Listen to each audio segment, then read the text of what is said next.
Okay, good morning everyone. So today we are going to talk about approximate Bayesian computation, which is a process by which we could take some empirical data, take a model, and try to infer the value of the model parameters from the empirical data. So we are going to split this work into three parts. The first is going to be defining a problem and setting up a model. The second part is going to be setting up the actual ABC, Approximate Bayesian Computation step. And the third part is going to be making it run in parallel using multi-threading so that we can try a lot of different combination of parameters to get the best ones. So the problems we're going to try and solve today is a fairly common problem in ecology. And it has to do with the fact that we have an island.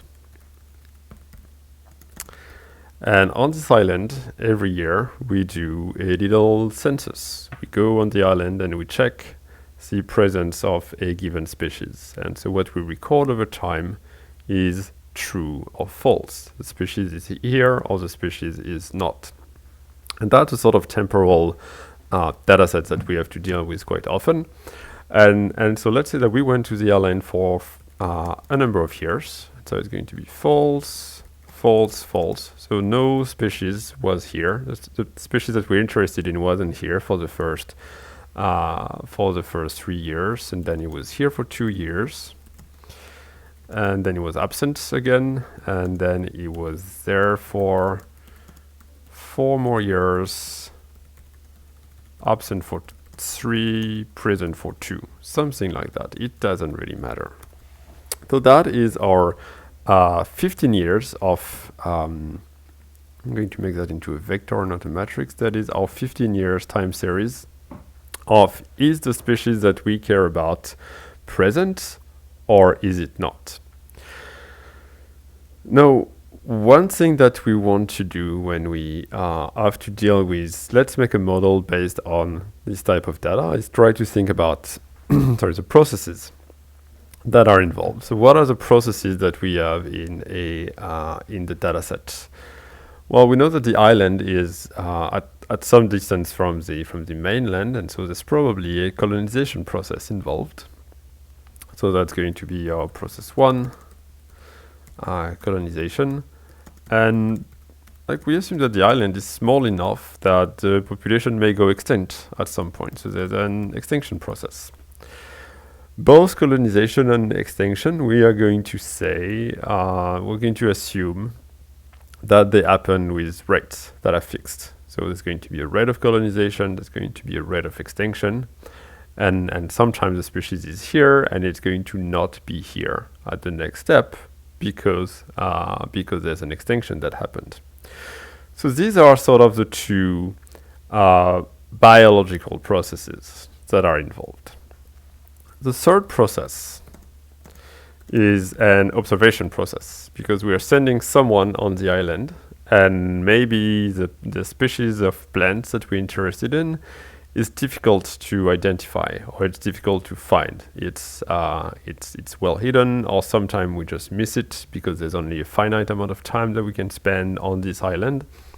And so there is the actual data that we have is an imperfect representation of reality.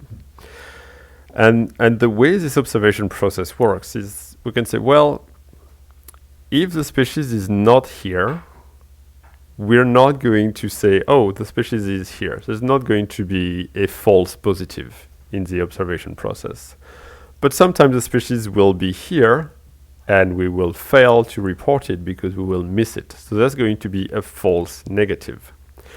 This, again, can be represented as a rate because it's assuming that the species is here.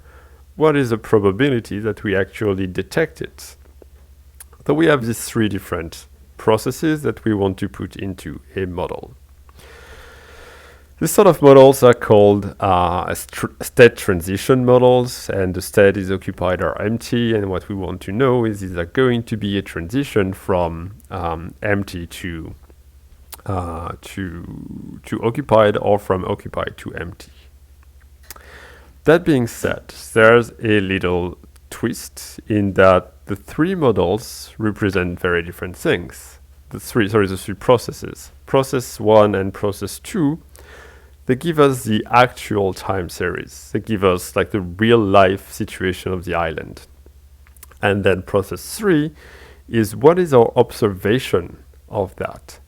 But the fact that we miss a species at 1 year has no impact on the fact that the species will be there at the next year or not. And so we'll need to keep track of two informations here, which is what is the real state of the island, and then what is the state of the island that we report as being here based on an imperfect observation process. So we need to have a model that does two things. We need to have a model that does a simulation of the true state, and a model that does a simulation of the observation process. So let's go with that. Let's write a function that is going to do one transition. So we have a function which is going to be called transition, and it's going to be taking the state value, and it's going to return something that is going to be a Boolean value. So that's something that we've discussed way back in the first class, or second class maybe, which is that we can annotate the return type of function. So we want to only admit input that are Boolean, either the species is here or it's not, and we want the output of that to be either the species is here or it's not at the next time step. So in order to say anything about the transition, we need to know things about two quantities. We need to have the rate of colonization, and we need to have the rate of extinction. So we are going to say that the rate of colonization is a floating point number, and we can give it a default value. We're going to give it a default value of, and we don't know that the whole point of ABC, that we have no idea what the appropriate rate of colonization is, 0.1. So if the species is not here, there is a 10% chance that it's going to be here at the next time step. And we are going to set an extinction probability, which is there is a 5% chance that the species is going to go extinct on its own on this island. The extinction rate, it's easy to think about it. It's like if you have a population, what is the chance that it's going to go extinct? And so it's like you can also see it going back to the first project as what is the probability that a population is going to survive to the next year, right? And so the population here, the probability here would be 1 minus e. And so over time, we would expect that if we had many such islands, we would see an exponential decay of the number of occupied islands at a rate that is 0.05. The rate of colonization is a little less intuitive, because what does it mean to have a 10% chance of colonization? So what we can say is we have a 10% chance on any given year of the island receiving seedlings from this plant species from the mainland. So if this were one, it's actually two processes at once, isn't it? It's a probability of receiving seedlings, but also the seedlings managing to establish. So if we add a colonization rate of 1, what we would see is that every year the mainland is sending this massive amount of seedlings, and they all manage to turn into adult plants. Some of them go extinct on their own because we have an extinction parameter. So it's sort of also two different mechanisms here. It's like, what is the probability of receiving a seed, and what's the probability that the seed is going to turn into an adult plant.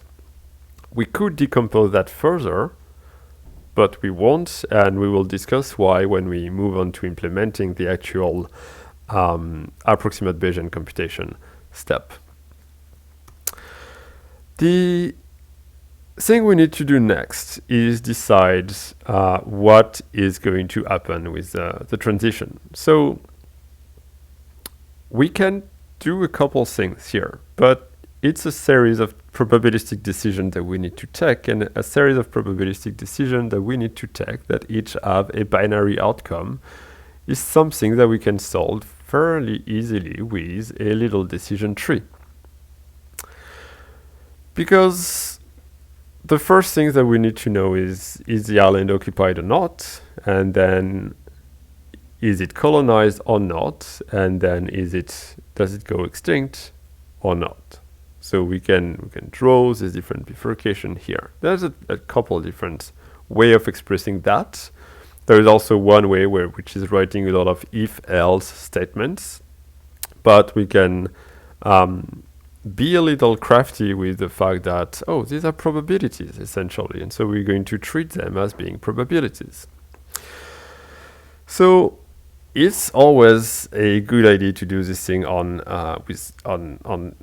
paper. So let's try to have a little sketch. So the first decision we need to take is the state of the island occupied or not. That's decision number 1, and so we're just going to do a tree which is going to say true here and false here. And when I say a little sketch, I do mean like let's have a little sketch with our little paper here. I don't know if you see. Anyway. So what are the things that can happen next? An island that is occupied, it can become colonized at rate c, and that is not going to change anything because it's already occupied. Or it can become not colonized at rate 1 minus c, and that is also not changing anything because there's no new plants, but there's already a plant here. So we don't really need to change anything.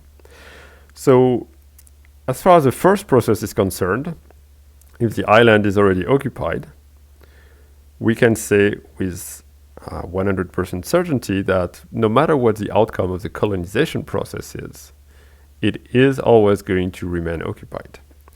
If the island is not occupied, it again has a probability C of becoming occupied and a probability 1 minus C of not being colonized and remaining unoccupied. So that is the first step, which is colonization. And so we can draw that as a little diagram here that is occupied or not, and then colonized or not. So the next things we need to do is do the same thing but for extinction. And so we can say that if an island is occupied, is occupied and has been colonized or not, it is going to either become extinct with a probability that is E, and that is going to give to an empty island, and it's going to not go extinct with probability 1 minus E, which is going to lead to the island remaining occupied. The second thing we need to do is the same thing for the island that was initially not occupied, and so if was empty and has been colonized, it can then go extinct with rate E. So that's one of the complex pathways, right? So the island is empty, then it gets a seed that turns into a plant, and then the plant goes extinct. But it can also remain non-occupied. It can also remain occupied if it doesn't go extinct with rate 1 minus E. And so that's true. And as far as the island that is empty and has not been colonized, there is no point in considering what the result of the extinction process is, because there is nothing to extinguish here. So at the end, we have a we have a number of different decisions that we can take. So what we do with this decision trees is that we multiply the probabilities along the branches to get the solution that we want. So if the island is initially empty, the one pathway that can lead it to being occupied is it is colonized with probability C. So the probability that the island is empty and becomes occupied is what is the probability of colonization, that's C, times the probability of not going extinct, that's 1 minus E. And the probability of an island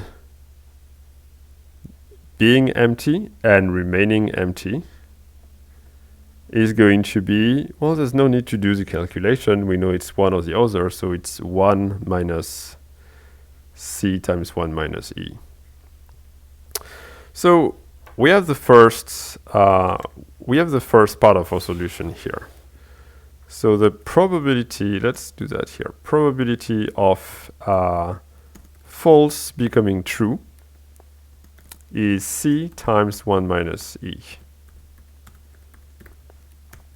And the probability of true becoming false, of false remaining false is going to be 1 minus C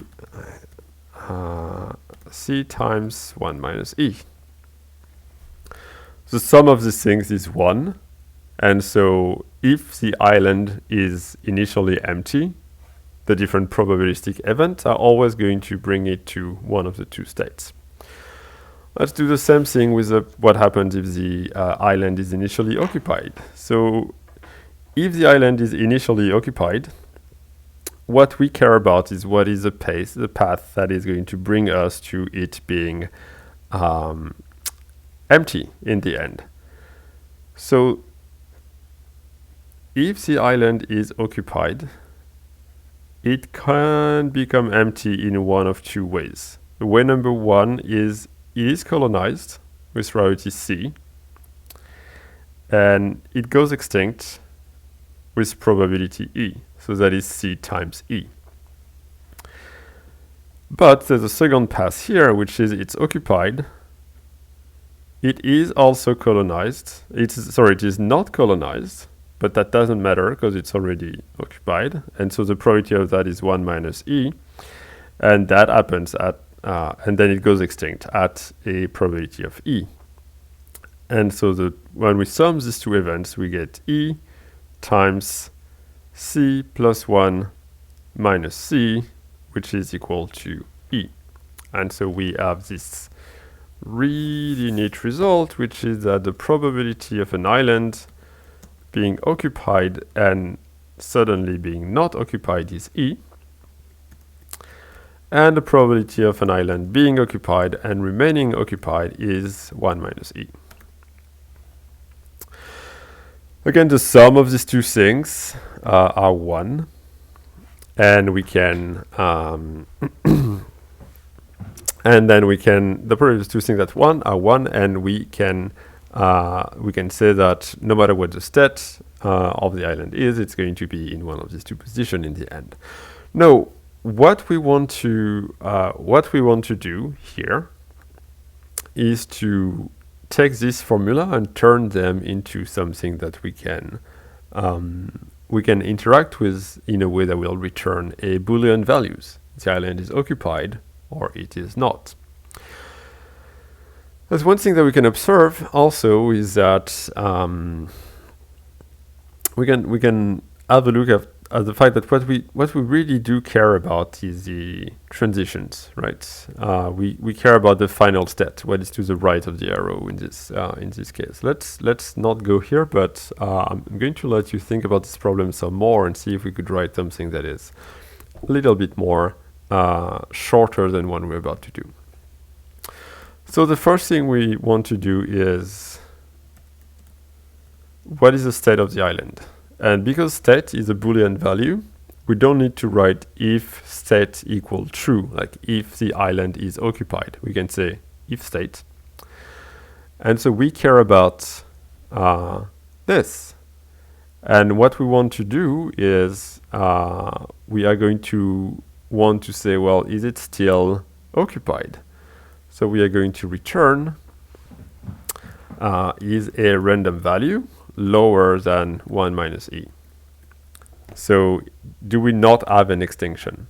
If we do have an extinction, then this is going to return false. And if we do not have an extinction, this is going to return true. The other solution is else. If the island is not occupied, we want to see if it is going to become occupied at the end. And so we are going to return rand is lower than c times 1 minus e. So that's a first way of writing this function. It's not necessarily it's something that we can make a little bit shorter, right? And so what we can do is state question mark, which is this value true? And so if stat, we are going to return rand is lower than 1 minus e. And then the column here means if not, we are going to return rand is smaller than c times 1 minus e. And we're going to return that. Okay, so this is our transition model. And you can see that it's really simple. It's just one line. We add all of this combination to go through. Where what is the initial state of the island? Is there an extinction? Is there a colonization? And sometimes our initial intuition would be to write them as a series of if-else things. But when we actually remember that these are probabilities that we can deal with as probabilities, we can write a code that is a lot more efficient. So what do we need to do next? What we need to do is essentially take that and repeat it a set number of times. So let's say we want to simulate something that is going to be, I don't know, 100 years of time series. So we are going to create something called time series, and it's going to be a vector of Boolean values, and there's going to be 100 of them, right? What we can do here is we're going to assume that initially the island is not occupied.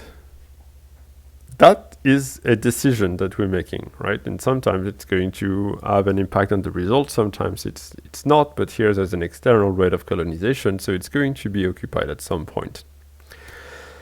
Let's say, so we have this time series, and what we want to do is for time in 2 to the length of time series. What we want to do is in time series time plus 1, we are going to put the output of transition of time series time. Right, so when we want to make the prediction for time 2, we are going to look at what is the previous time, what's the state of the island, and then what is it transitioning towards according to the function that we just wrote. We can run this thing here. And this is going to transition time series, so time plus 1. Yes, okay, it's sorry, I just missed my indexation. Yes, it's time minus 1. So we want to take at time 2 the thing that is in times minus 1.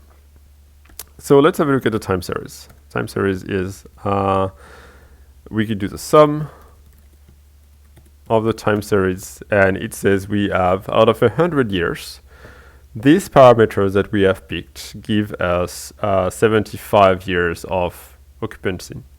That's something that we might want to play with around a little bit. So one way to do that is to say, okay, instead of having this loop that's by itself, we are going to have a function called island dynamics, let's say. Yeah. And it's going to take, what is it going to take? It's going to take a time series, which is going to be a vector of Boolean values. And then it's going to take additional keyword arguments that are C, the rate of colonization, 0.1, and E, which is the rate of extinction, which is 0.05 with that. Okay. We're going to do the same thing we've been doing before, which is, well, let's not for the moment, it's fine. Yes, we're going to rewrite the time series. Let's get rid of that. And so all we need to do is take our little loop here. Could you please indent properly? Thank you very much. Take a little loop and then do the thing. So one thing we need to do is make sure that we are passing the correct arguments to the transition function. So we could do C equals C, or we could do E equal E, or something like that. I don't really necessarily like to do that, so what we are going to do is use a little function in Julia that is going to let us do kwargs, or like keyword arguments, and the ... which is the splitting operators, mean that's going to be a list of things. And the list of things is the arguments of transitions. So I'm just going to do a quick demonstration later. So let's do time series equal zeros, float 64, no, bool, sorry, it's bool 100. Now we can call the island dynamics function on the time series, and we could do C equals 0.07, something like that. So there's only one keyword argument here, so it's going to get caught in here, and it's going to get passed into transition. And transition is going to change the value of C, but it's not going to change the value of E, so we could change the parameters independently. If we do that, we should have a time series in the end for which we have 54 years at which we observe the occupancy of the island. If we do not already have allocated a time series array, we could write a new method here without the bang at the end, and we're going to say n, which is going to be a number of time steps, and it's going to be an integer. And what we are going to return is like time series equals zeros bool n, and we are going to return island dynamics of time series kwargs. Let's run this thing, and we can check that if we want to do a time series with dynamics with 1,000 time steps, we can. So we have our two different functions. We have one where we are going to reuse an array of Boolean values, and we have one where we're going to create an array of Boolean values that is going to come in handy at a later point. So we've sort of we've done a bit of work towards solving the problem, right? We've defined the mechanisms. We've expressed the mechanisms as probabilities, so that leads to a very compact function. We have created a model that simulates the actual time series. The next step in which we are interested is what is the errors that we're making in observation. So that's the second step. the second step is let's do something called real data, and it's going to be the island dynamics over 25 years. That's the real data set that we have. This real data set is something that is not it's not something that we will report. What we will report is the real data set that is filtered through the observation issue. So we need to write a function which we are going to call the observation process. And it is going to, what this function will do is that it's going to take a time series, which is the real data. And it's going to be taking it's going to be a vector of pool. And it's going to take a measurement error, which is going to be a float 64 value. And we're going to say that, well, the biologist that we send on this island is like someone like me, like not really good. There's a 0.2, 20% chance of making a mistake. So what do we want to do with that? Well, we essentially want to do the same thing as we were doing before. We want to go through every observation, and if the species is not here, then that's fine. But if the species is here, we have a 20% chance of actually reporting as being absent.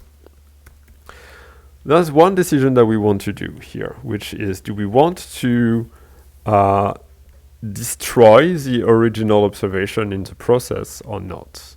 And we're going to say yes here, because in practice we never have access to the true data. We only have access to the data that are observed and reported.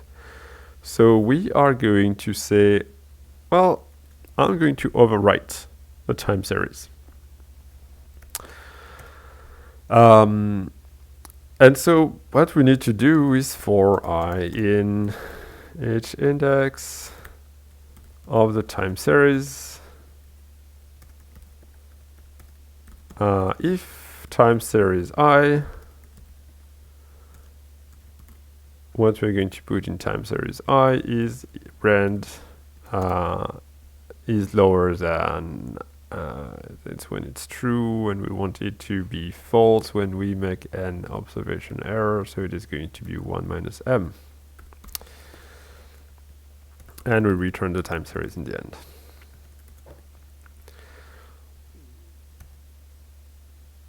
So let's have a look. We have our we have the real data here, and so we could call the observation process on the real data. And if we do the sum of real data, sorry, I forgot to check. Let's do that again. We have an actual number of here that is 7.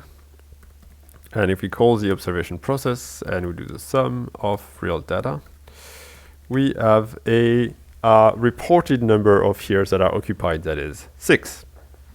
So we've actually lost some information. All right, so what we need to do next, and it's really the last step before we move into, before we take a break and before we move into trying to fit this model to this data set here. Only false negative. Yes, we're going to assume only false negatives. Let's say that we're imagining an island where it only has one species of plants. So there's not going to be any false positives, but it looks like a rock. And so it's easy to miss this. We could add a second rate of error that would trigger false positives, but that's going to require one more parameter. And it's really the same. It's really the same logic. So only one sort of error here. So what we need to do is to do the actual function that will run, that will generate the observed data. So we are going to call that observed dynamics. and it's going to be taking a few different arguments. The argument it's going to be taking is, let's say it's going to take a number of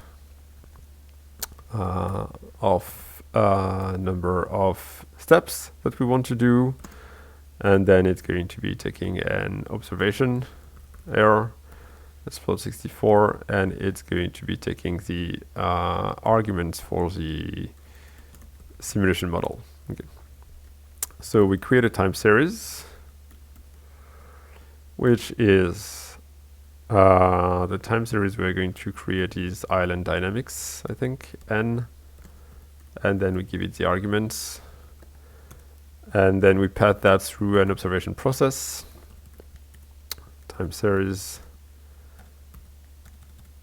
m, and then we return the time series. So let's do observed dynamics for 10 years and look at how many. Oh yes, it's 0.2.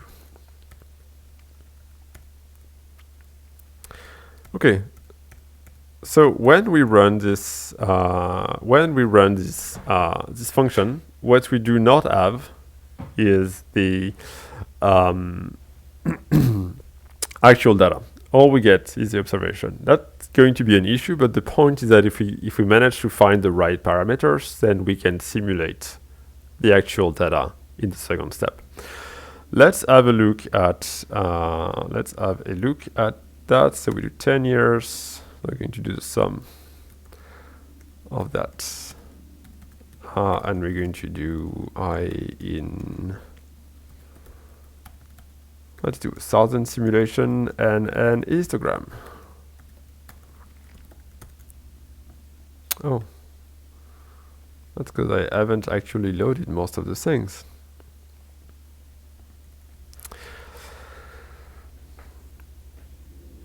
So ABC is one of these techniques where we're going to be simulating the model a lot, and this one is really fast.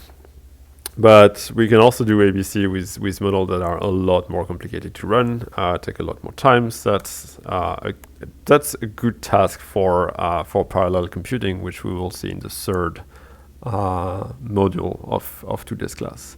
Let's just have a quick look at the histogram and say with the parameters that we picked, so rate of error of 0.2, colonization rate of 0.1, and extinction rate of 0.05. If we looked at time series for 1,000 years, here is a distribution of number of times where we would say they were occupied. So as you can see, there's quite a lot of variance in here. Can go from 0 to 10. And so the question is, what are the best parameters that describe not the observation process, but also the time series? So we are going to take a 15-minute break. So we are going to resume at 10 past 10. And in the next module, we are going to actually write an approximate Bayesian computation code that is going to let us infer the different parameters. Yes, questions in the chat.